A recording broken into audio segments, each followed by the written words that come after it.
उत्तर प्रदेश और बिहार में भैया गजबे खेला चल रहा है। यहाँ बीमारी नहीं होने पर बीमारी पैदा की जा रही है और उसका इलाज भी किया जा रहा है। पेट में पथरी नहीं है तो पथरी डाली भी जा रही है और पथरी निकाल कर ऑपरेशन भी किया जा रहा है। ये सब उत्तर प्रदेश और बिहार में संभव है, डबल इंजन की सरकारों में ही संभव है। बिहार से मरीज बुलाए जा रहे हैं, उनमें पथरी डाली जा रही है और पथरी निकाल कर ऑपरेशन के नाम पर पैसा ऐंठा जा रहा है। उन मरीजों को शिकार बनाया जा रहा है जिनके पास आयुष्मान कार्ड है। ये वही आयुष्मान कार्ड धारक हैं जो मोदी जी की बड़ी योजनाओं में से एक का लाभ उठा रहे हैं। मोदी जी ने सपना देखा था कि जो गरीब होंगे, जिनके पास पैसा नहीं होगा, उनको इलाज के लिए 5 लाख रुपए दिया जाएगा ताकि इलाज के अभाव में कोई गरीब तिल तिल ना मर जाए। लेकिन शायद मोदी जी ने यह नहीं सोचा होगा कि उन्हीं के स्वास्थ्य विभाग में बैठे कुछ करप्ट अधिकारी हैं जो उनकी योजनाओं का लूफॉल ढूंढेंगे और लूफॉल ढूंढकर गरीबों के हक का पैसा चट कर जाएंगे। और ये गरीबों के साथ सिर्फ खिलवाड़ नहीं कर रहे हैं, सरकार की आंखों में धूल नहीं झोंक रहे हैं, ये उन गरीबों की जिंदगियों के साथ भी खेल रहे हैं। ये क्या दावा है, ये क्या कुछ हुआ है, ये आपको सिलसिलेवार तरीके से जानने को तब मिलेगा जब आप ये जानेंगे कि दैनिक भास्कर ने कैसे स्टिंग ऑपरेशन कर इस सब का खुलासा किया है और पता लगाया है कि कैसे बिहार राज्य के गरीब कम पढ़े लिखे लोगों को, जिनके पास आयुष्मान कार्ड है, उनको चंगुल में फंसाया जा रहा है और ये बताया जा रहा है कि आपके पेट में जो है वो पथरी है और इस पथरी का आपको इलाज जल्द से जल्द कराना चाहिए। 25 से 26 हजार रुपए कमाने के नाते ये अधिकारी जबरदस्ती स्वास्थ्य विभाग के ये लोग जो है वो जबरदस्ती जो है वो पथरी डाल दे रहे हैं और 24 घंटे के बाद फिर पथरी निकाल कर दिखा रहे हैं, ऑपरेशन सक्सेसफुल बताकर अपनी पीठ थपथपा रहे हैं और सरकारी पैसे को गट कर जा रहे हैं। ये भी नहीं सोच रहे कि गरीबों की जिंदगी के साथ कितना बड़ा खिलवाड़ हो सकता है। पैसा ऐंठने के नाम पर ये जिंदगियों के साथ भी खेल रहे हैं और सरकार की आंख में धूल झोंक रहे हैं, वो तो अलग। क्या है पूरा मामला? पूरा मामला ये है कि पथरी ना होने पर बाहर से डालकर पथरी का ऑपरेशन कर रहे ये जो अधिकारी हैं स्वास्थ्य विभाग के, ये जो तमाम लोग हैं, ये पूरा एक जाल बनाकर बैठे हुए हैं। एक छोटा लैब टेक्नीशियन से लेकर एक बड़े हॉस्पिटल तक इस जाल के सभी जो हैं वो हिस्सेदार हैं। सभी के जेब में बराबर बराबर पैसा जा रहा है और सभी चुप कर गरीबों की जिंदगी के साथ खेल रहे हैं। आयुष्मान कार्ड धारकों को जो मोदी जी की गरीबों की भलाई के लिए जो ये उन्होंने योजना बनाई थी, उन्हीं को शिकंजे में कस रहे हैं और डॉक्टर जो है वो अपनी झोली भर रहे हैं, गरीबों की जिंदगी के साथ खिलवाड़ कर रहे हैं। उत्तर प्रदेश के कुशीनगर में ये मामला तब सामने आया जब स्टिंग ऑपरेशन में एक डॉक्टर को सामने लिया गया और हिडन कैमरे से उनसे बात की गई। डॉक्टर पुष्कर यादव हैं, उन्होंने इस बात को स्वीकारा कि ऐसा किया जा सकता है और उन्होंने ये बताया कि कैसे कैसे ये सब हो सकता है। यानी कि एक मरीज जिसको पेशाब के रास्ते जो है उसके शरीर में स्टोन डाला जाएगा और 24 घंटे के बाद फिर स्टोन निकाल लिया जाएगा। ये सब हो सकता है, बस आपको एक जो है वो रिपोर्ट लानी होगी और वो रिपोर्ट कहाँ से आएगी इसका भी पूरा बंदोबस्त जो है वो किया गया था। यानी कि एक लैब टेक्नीशियन से लेकर हॉस्पिटल के जो अधिकारी हैं उनसे लेकर जो डॉक्टर हैं उन सब के साथ जो है वो मिली भगत का पूरा मामला जो है वो सामने आया। दैनिक भास्कर करीब 1 महीने तक ये स्टिंग ऑपरेशन करता रहा और तब जाकर खुलासा हुआ कि उत्तर प्रदेश के कुशीनगर में बिना बीमारी के ऑपरेशन भी हो रहा है और सिर्फ ऑपरेशन नहीं हो रहा है, खुद ही बीमारी क्रिएट की जा रही है और उसके बाद उसका ऑपरेशन किया जा रहा है। छोटे हेल्थ सेंटर से लेकर बड़े अस्पताल तक इस व्यवस्था के नेटवर्क में सभी जो हैं वो भागीदारी निभा रहे हैं, सभी काम कर रहे हैं और सभी की जेब बराबर जो है वो गर्म की जा रही है। बिहार से मरीज को यूपी लाया जा रहा है और सिर्फ कुशीनगर नहीं, उत्तर प्रदेश के गोरखपुर तक जो है वो मरीज लाए जा रहे हैं। सोचिए, बिहार से मरीजों को उठाया जा रहा है, झूठे मरीजों को उठाया जा रहा है और उन्हें कुशीनगर, देवरिया, गोरखपुर तक लाया जा रहा है। ये वही गोरखपुर है जो सीएम का सिटी है। उत्तर प्रदेश के मुख्यमंत्री गोरखपुर से आते हैं और उनके शहर में कैसे अधिकारी जो है वो उन्हीं के आंखों के नीचे धूल झोंक कर गरीबों की जिंदगी के साथ खेल भी रहे हैं और मोदी जी की बड़ी योजनाओं को फेल भी कर रहे हैं। तो ये जो बड़ा खुलासा दैनिक भास्कर ने किया है, उसके अलग अलग पहलू सामने आए हैं। ये पता चला है कि कैसे फर्जी रिपोर्ट तैयार करने वाला जो लैब टेक्नीशियन है वो 1500 रुपये लेकर लैब से जो है वो फर्जी रिपोर्ट बना देता है, हाँ स्टोन है, इस तरीके की बात सामने आती है। फिर उसके बाद हॉस्पिटल में ले जाते हैं मरीज, आयुष्मान कार्ड जमा करते हैं, फिर जो है वो ऑपरेशन किया जाता है। ये सब कुछ सिलसिलेवार तरीके से बड़े आराम से, बड़ी शांति से किया जाता है। और जिसके पेट में पथरी नहीं है, जिसके यूट्रस में स्टोन नहीं है, उस तक का यूट्रस भी जो है वो निकाला जा रहा है। गर्भाशय को निकालना बिहार में बैन है, सरकार सख्त है, लेकिन इसके बावजूद भी यूपी में महिलाओं का गर्भाशय भी निकाला जा रहा है, यूट्रस भी निकाला जा रहा है। ये सब कुछ हो रहा है। सरकार कितनी भी सख्त होती रहे, लेकिन अधिकारी माल चाटने के लिए इतने एक्सपर्ट है कि वो कुछ नया नया लूफॉल जो है वो ढूंढ ही लेते हैं। नए नए तरीके से सिस्टम में जो कमियां हैं उससे माल जुगाड़ का नया नया रास्ता जो है वो अधिकारी लोग ढूंढ ही लेते हैं। तो कैसे अस्पताल प्रबंधन ने न केवल फर्जी मेडिकल रिपोर्ट बनाने की बात भी स्वीकार की, बल्कि मरीजों को सीधे ऑपरेशन थिएटर तक ले गए।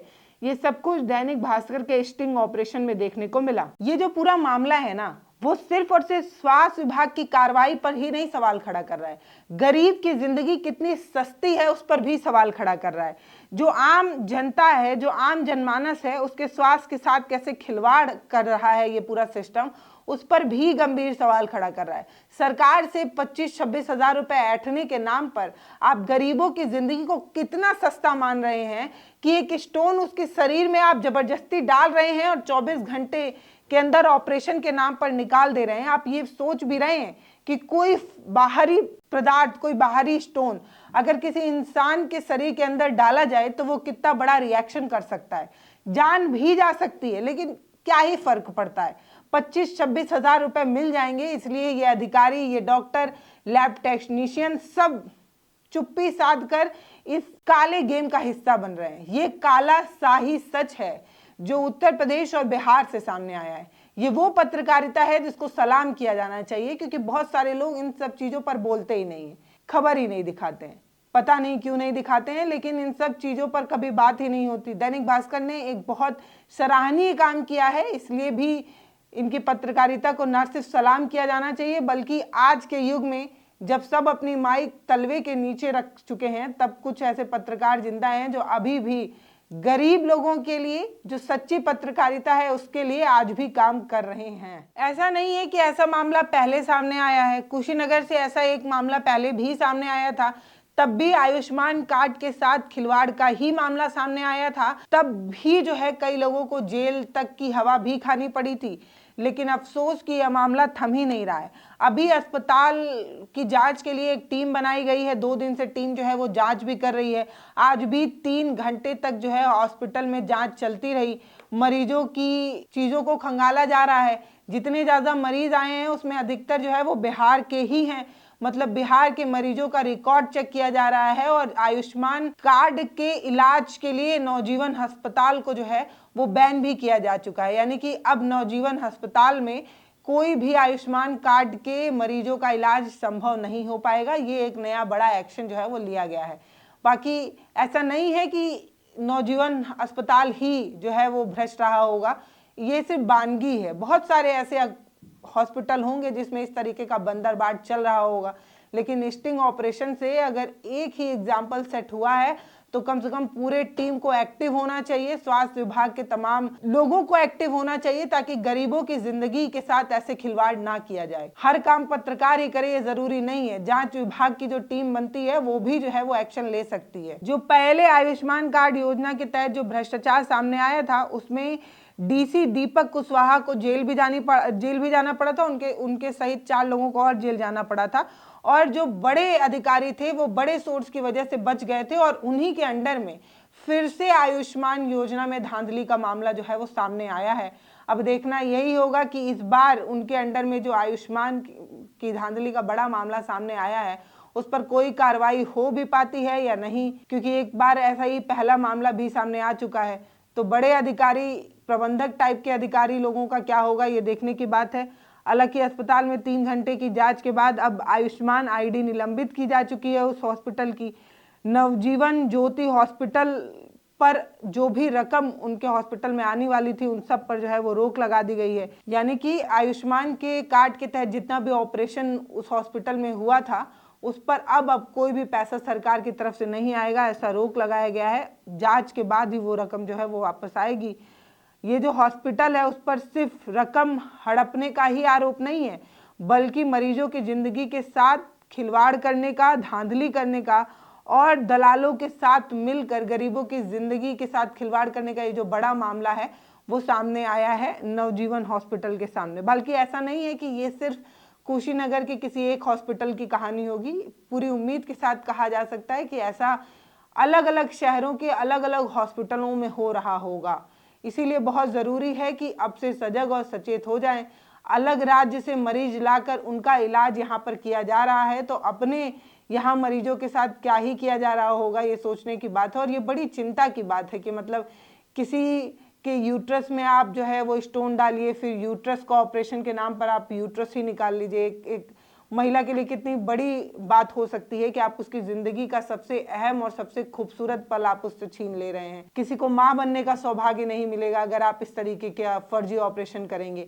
इसके अलावा बहुत जगहों पर यह कहा जा रहा है कि जो पेशाब की थैली होती है उसमें स्टोन डाला जा रहा है और वहां से स्टोन निकाला जा रहा है। जांच में ऐसे कई मरीजों की भी जो है वो जानकारी सामने आई है कि ऐसे कई मरीजों पर संदेह हुआ है और उन सभी मरीजों का डॉक्यूमेंट जो है वो जो जांच टीम थी वो उठा कर ले गई है, जांच कर रही है। जांच में जो कुछ भी सामने आएगा वो हम आपके साथ साझा करेंगे। लेकिन बहुत हैरानी के साथ ये कहना पड़ रहा है कि सरकार गरीबों के लिए एक से बढ़कर एक योजनाएं बनाती हैं, लेकिन ये जो मोटे पेट वाले अधिकारी हैं उनका पेट ही नहीं भर पा रहा है कि वो गरीबों को कुछ हिस्सा पहुंचने दें, कुछ उनका लाभ भी होने दें। अमीर और अमीर होते जा रहे हैं, गरीब और गरीब होते जा रहे हैं और उनके हिस्से की मलाई यही अमीर चाटे जा रहे हैं, जिसकी वजह से एक आम इंसान अपनी जिंदगी में तिल तिल मर रहा है। पूरी मेहनत करने के बाद भी वो अपने परिवारों को अच्छी जिंदगी नहीं दे पा रहा है। सरकार इतनी योजनाएं बना भी रही है लेकिन तब भी गरीबों तक नहीं पहुंच पा रही है। इसके लिए जिम्मेदार कौन है? क्या सरकार जिम्मेदार है, सिस्टम जिम्मेदार है या गरीब इंसान ही जिम्मेदार है? ये बड़ा सवाल है। सरकार योजनाएं बनाकर अपनी पीठ थपथपाती है, सिस्टम उन योजनाओं को लागू करने के नाम पर अपनी पीठ थपथपाता है। लेकिन अफसोस की बरसात की ये वो बूंदें हैं कि गरीबों तक पहुंच ही नहीं पाती और छतरी लगाया अधिकारी सब कुछ लूट ले जाता है। बाकी आप क्या सोचते हैं वो आप हमें जरूर लिखकर बताइएगा। ये मामला बहुत इंपॉर्टेंट था, बहुत जरूरी था, आपकी आंख खोलने से जुड़ा था, इसलिए हमने आपको इस मामले के बारे में अवगत कराया। बाकी अगर आप किसी भी हॉस्पिटल में जा रहे हैं इलाज कराने तो डॉक्टर को भगवान समझकर आंख मूंद कर यकीन मत करिएगा, क्योंकि ये कलयुग है। यहाँ पर भगवान के रूप में ये जो डॉक्टर हैं वो भी अब सच्चे नहीं रहे हैं। बाकी आप क्या सोचते हैं वो जरूर बताइएगा। नमस्ते, मैं पल्लवी हूँ, आप भारत एक नई सोच देख रहे हैं। चैनल को सब्सक्राइब करिए, वीडियोस को शेयर करिए और लोगों को जागरूक करिए। बहुत धन्यवाद।